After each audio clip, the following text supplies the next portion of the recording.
The brow is a very interesting part of our anatomy that a lot of times contributes a significant amount to the look of aging and tiredness to the face.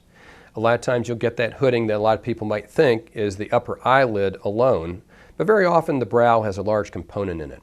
The brow, as we age, a lot of times will come down in the outer part and it will come up in the inner part. Additionally, there are the lines, the 11s that we all talk about, as well as the crow's feet and the lines in the forehead.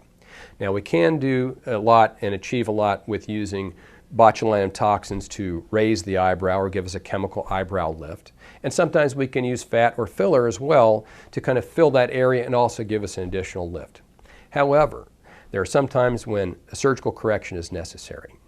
When we do approach it surgically, if we just need a little bit of elevation, we can do what we call an outer brow lift, where we make a very small incision just up in the hairline, and this incision is about a ½ an inch in length, and we dissect down and essentially just lift the outer part of the brow up.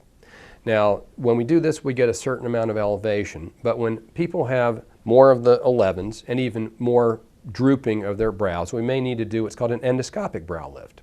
In this procedure, we don't cut all the way across the head. What we do is we make very small incisions, and again, we do the dissection and slip an endoscope, which is a fiber optic light source that allows me to see the muscles on the inside and do a very precise removal of the muscles as well as release of some of the attachments of the brow. Now, the last part that's critical is positioning the brow properly. The outer portion of the brow should be higher than the inner portion, but we don't want anyone looking like they're Ronald McDonald or Bozo. The brow should be about 1 centimeter above the bony margin in women and just a little below that with men, because we don't want to feminize a male appearance. I think this is a great procedure, minimal downtime, really about 4 or 5 days, very small incisions, and by not going all the way across, we do spare hair loss in these areas. And we place these incisions over the years to really have them not affect the hair at all.